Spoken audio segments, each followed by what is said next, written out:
So hi everyone, welcome. I guess this is it's kind of when Katrina and I were chatting about who can we love on, who can we really inject the best of our wisdom and excitement and vision and purpose into. And you know, she really lit up talking about this group and where you're at and how much she believes in you and what's possible.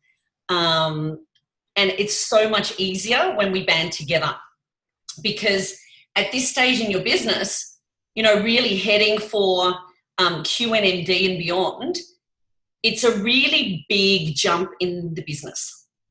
And what's got you to here is not going to get you to the next point. And probably some of you already feel like, well, I'm not even quite sure how I got here, so how can I possibly get even further?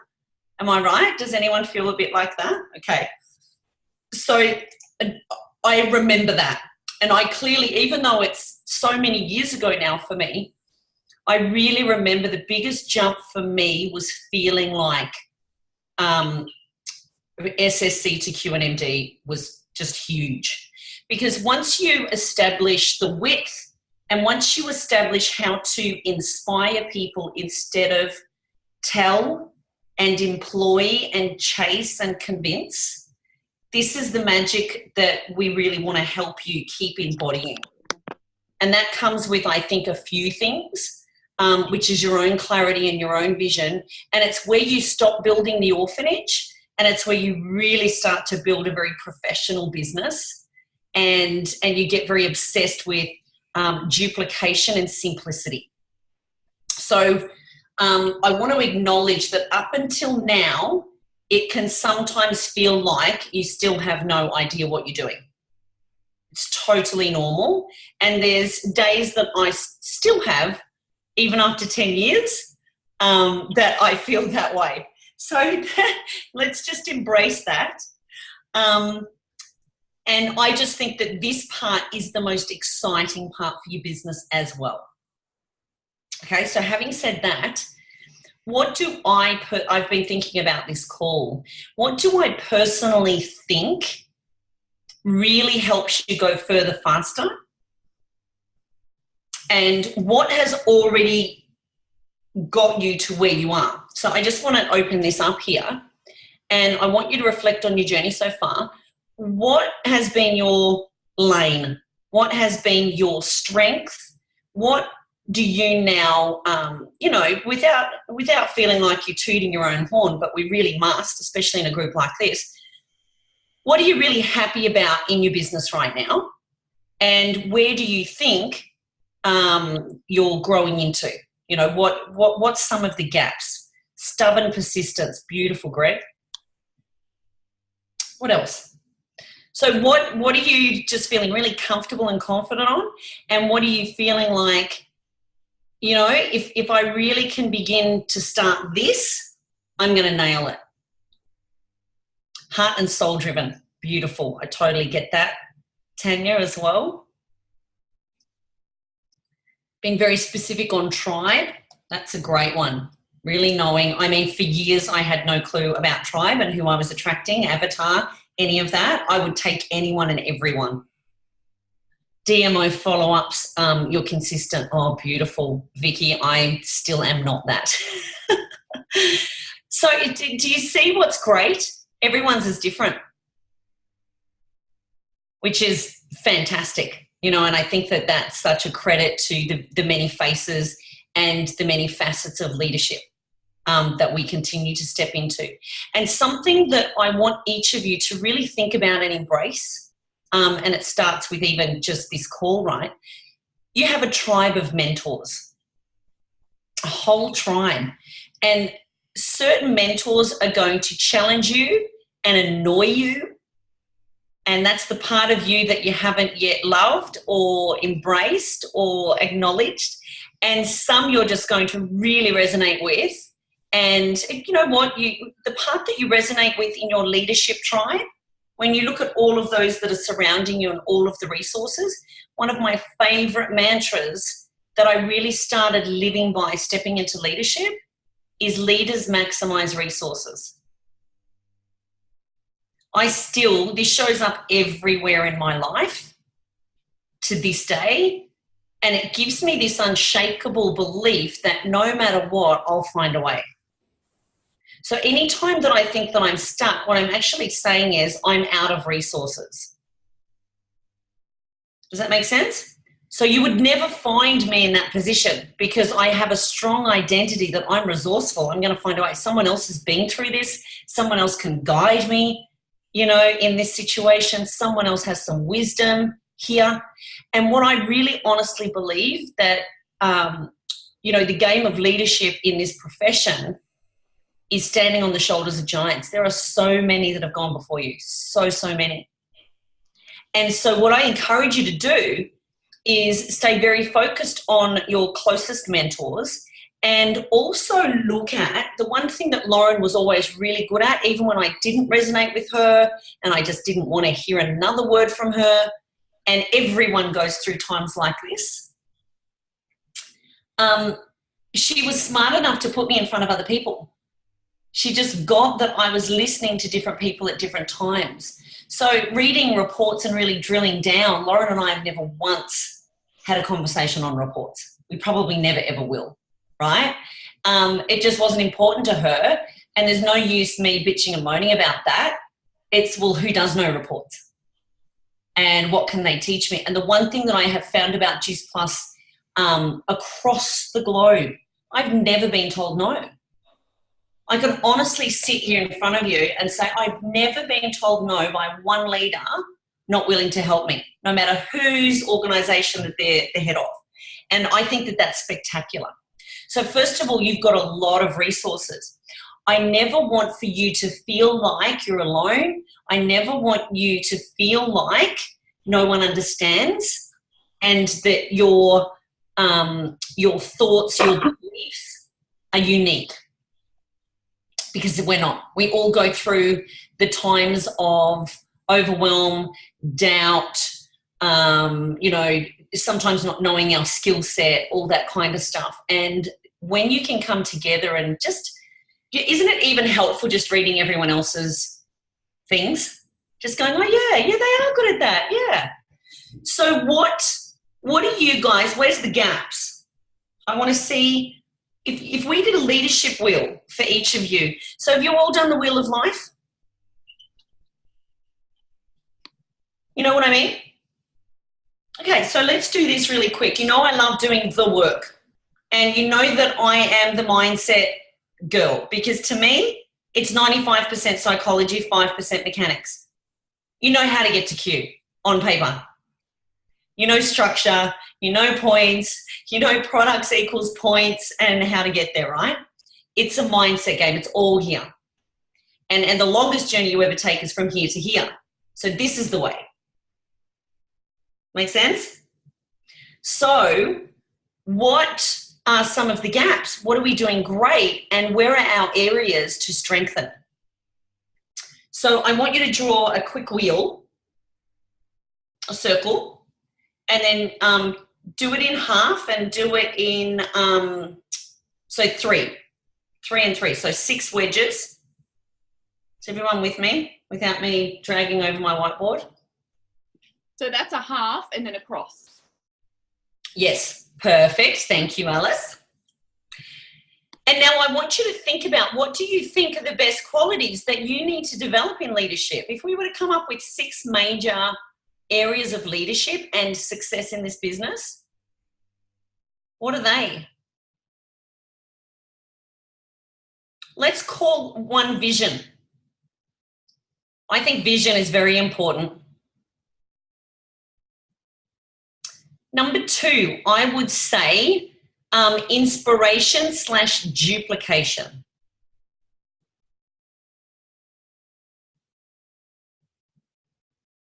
Number 3, I would say, and I'm really open for suggestion here, there's no perfect leadership wheel. What else would you put in there? Consistency. Consistency, grit.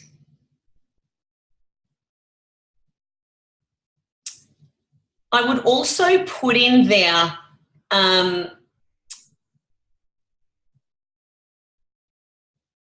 Inspiration for others. So what's a word that I would call? This is where you are not doing it for them, but you're inspiring them to their own answers. Leading by example. Let's call it that. That's great. Approachable is I think, a really important one too. And what about, let's just say, let's finish with the sixth one being, I like the culture one. Linda, what do you feel about the culture one? Yes, culture is great. Yeah, there it is. Sorry, I'm just saying that. That's beautiful.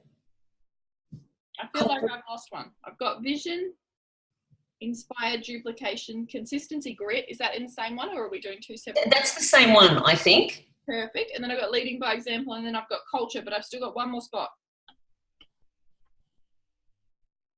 I'm going to put in there, because what's really important on this journey right now is knowing the steps.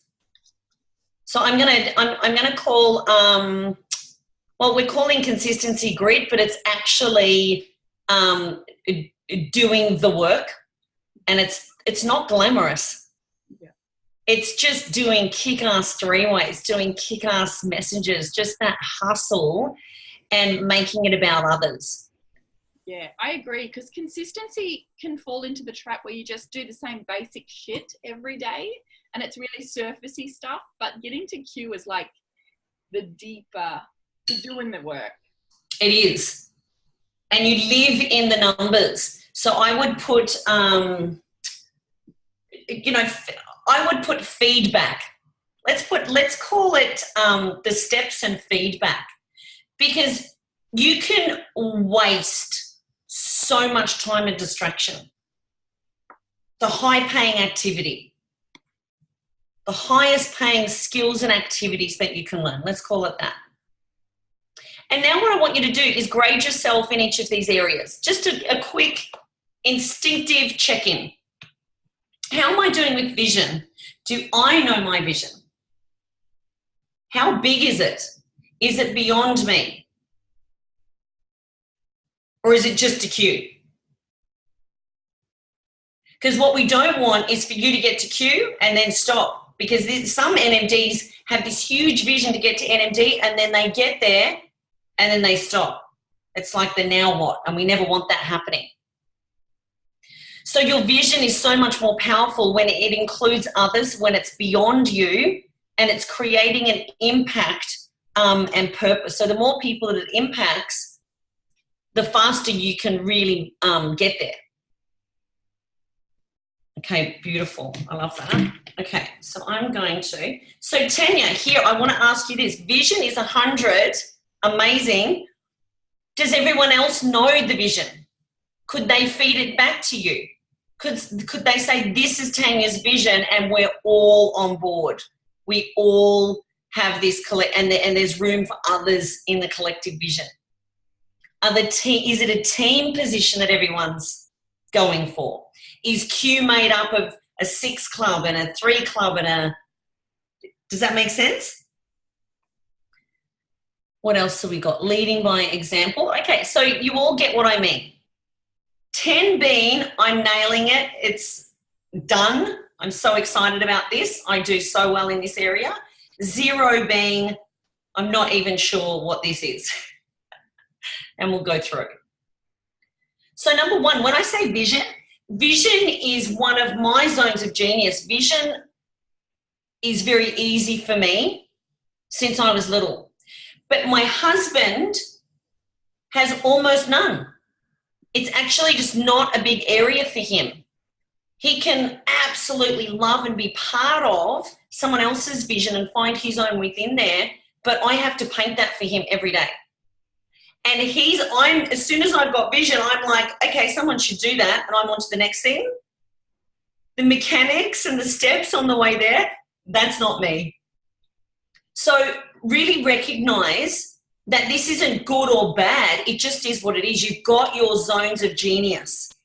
And when we can begin to really shape your days and weeks and months so you're not trying to be everything to everyone. Remember, I started by saying you've got a tribe of mentors. Lean on them. Leverage them. Leaders maximize resources. Know what you are amazing at every day. Your zone of genius is where time disappears. You just love what you, all day, every day, you're kind of like, I can't believe I get paid to do this. I'd be here anyway. That's your zone. What are you doing when that happens? What's happening? What does it feel like? What does it sound like? What are the activities? Get so laser focused on what that is. Invest as much time as you can and set up your diary and your week and your day to win so that you can operate in that zone of genius. Outside of that, do delegate, dump, or leverage. Make sense?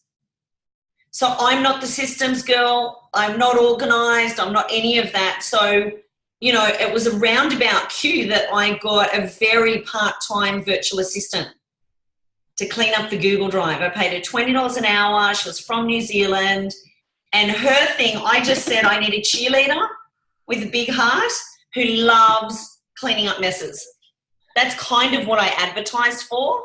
So I outgrew her and failed, you know, to kind of move her on well beyond where she could help me. But at that time, she was ideal because I had no one cleaning up my mess of systems and things for the blueprint people in my team. Does this make sense? Now, you guys are coming in a time where there's a lot of different things to plug into. In fact, I think everyone would agree at times there's too much. So I want you to get very clear on what you love teaching, what you think is great in the systems, what you see is working for most of your tribe. What are they saying? I love this too. Okay? So leadership for me is what's working and what isn't and why. That constant fix and refine, that constant analysis of, you know, what am I doing? Is this working? And if not, why am I still doing it? I wish I had have known that a long time ago. Okay, so you've all graded yourself on vision. Duplication and inspiration. Now, this is a big one, and I'm just going to spend a minute talking about what I mean here. This was the game changer in my business. This was me understanding the difference between the people who come into the team who talk a big game and do very little. The difference between the feet and the lips. And the difference between people do this business sometime, part-time, no time, or full-time. It's one of four. And you don't listen to their lips.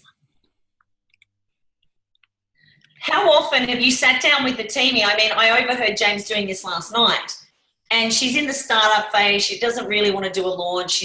I've reached out to so many and I've only got 2 customers. Oh, okay. Well, show me, let's screenshot the, you know, invitations and what you're up to. She's reached out to 8. 2 are considering it and she's got 2 sales. So she's well above average, and she was shocked to learn, oh, it's only 8. Oh, it feels like so many. Just like my whole list, all of my Facebook, all of my address book.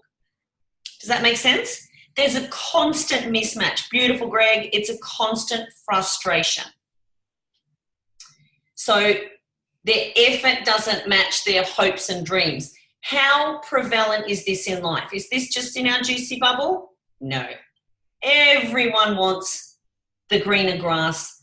No one's prepared for the blisters and all of the work that it takes. Okay? So that's across life. And so leadership is helping people feel fantastic, valued on their journey and accepted and perfect right where they are.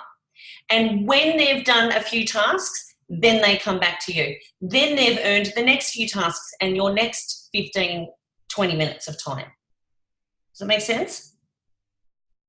So this is crucial because you are surrounded by time bandits and energy vampires and just fakers, posers, amateurs, right? And you're stepping into the league where you're saying, I'm going pro. I've done some hustle, I've done some work, but I've barely scratched the surface. If I'm really, really honest with myself, I'm ready for the big league. That's what this group is. Does that make sense? So what we need to get very, very clear on is who deserves our time, not needs. Everybody needs your time, and everybody's going to take your time. You think of, newborn babies. They're just going to demand feed every second that they can. They're going to fall asleep on you and they're just going to be totally indulged. Your team is exactly the same. So you're the ones who need to be in charge of teaching them how to treat you. You're always training your team on how to treat you. You're always training your team on your standards. If you're available at 11 o'clock at night on Messenger, stop that. It stops now. Once you start valuing an hourly rate,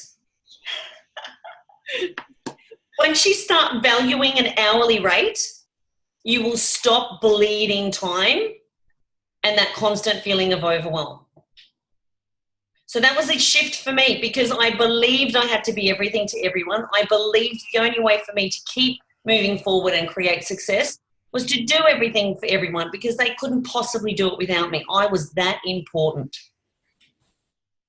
So who's got some of that thinking that actually if I don't hustle and push and strangle them and tag them in everything, this is never going to happen. If you're honest, does anyone kind of feel like that? No? You're all duplicating well. No, I know Stace does. She's just missed most of the conversation because she's been fighting with her internet. So most of you are really nailing empower, to show them, teach them, let them, empower them. They follow the system, then they come to you for the next 2 to 3 steps. Amazing. Okay, this is a very advanced group. We're past that big talk number 1. I'm going to get to, okay, so Greg, now I want you to stop, okay? Because, and I love this, if you were never to learn one more thing from me, but what we've been doing in the leadership calls about planning your time in advance and sticking to it no matter what, you're not contactable out of those hours because you are working on your own front line. The only way you're going to get to Q, and hear me now, is new blood.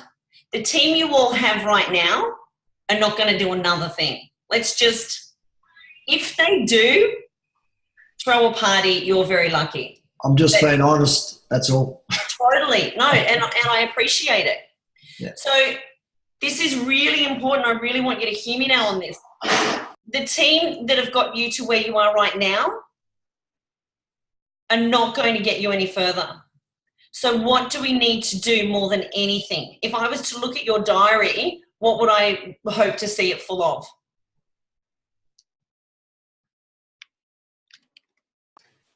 Big rocks, little rocks, lots of rocks, meetings, training, 3-way calls. And if I was to do a time audit, what percentage would I want to see on pipeline, new conversations, new recruits? What percentage of your time leading up to and going for Q? How's the tofu? Last piece.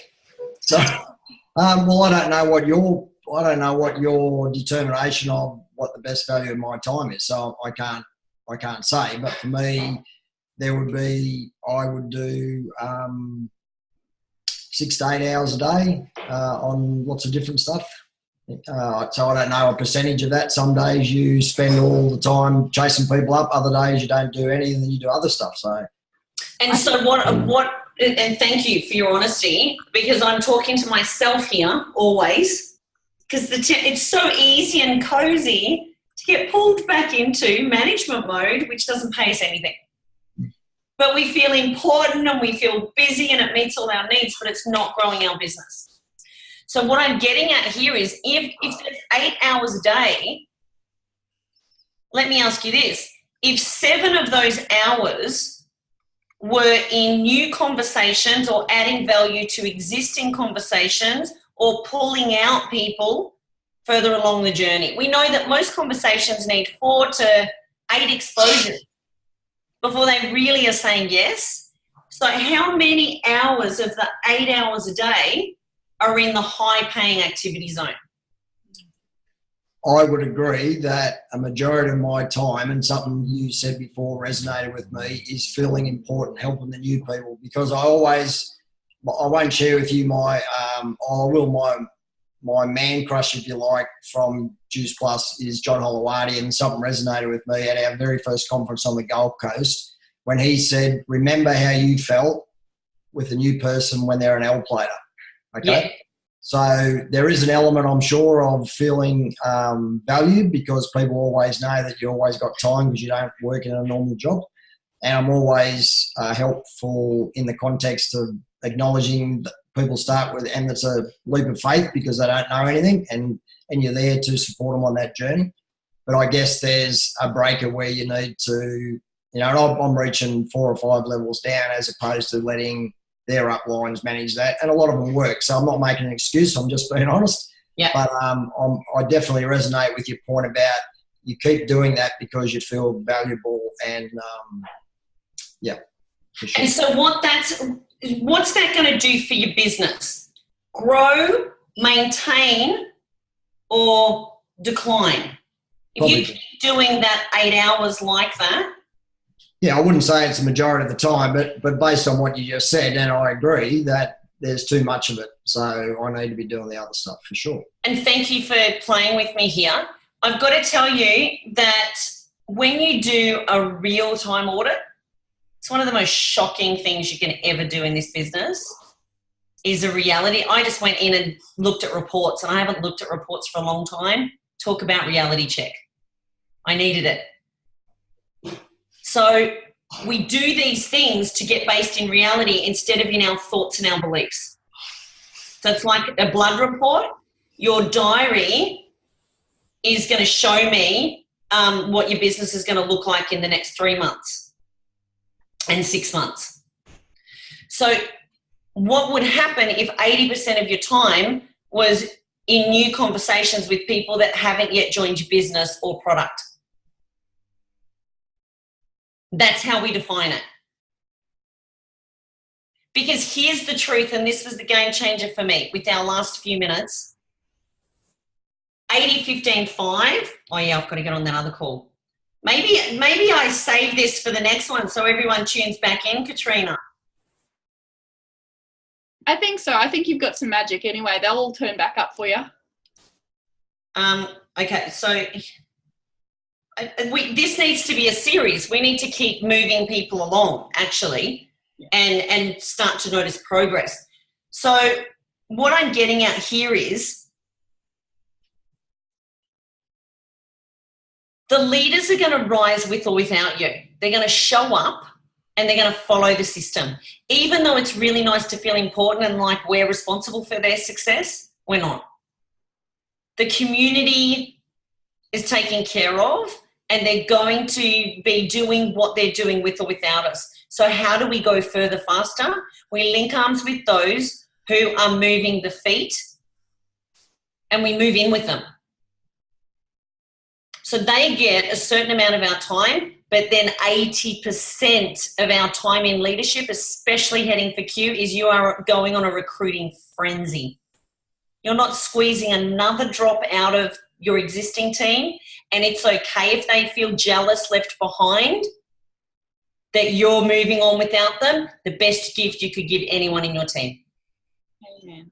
That's how you get out of the orphanage to a business. You're here to change yours and your family's life, not to please everyone, because guess what? They're not going to be any more pleased and loved on by you now than in 6 months or 12 months. That's just our ego that lets us think that. Make sense? So I want you to think about that. Now, I've got the training 80-15-5. Katrina, you know that one that's kind of alive, that's got a lot of views, because I kind of kick everyone's ass on that one. Yeah, I love because that it was one. a game changer for me. That's how I got from 24 Club and beyond. Sat at 24 Club for so long, so frustrated, tapped out on doing everything for everyone, polishing everyone into a leader, exhausting. Then I went into business mode. I'm here to build business, not keep an orphanage running.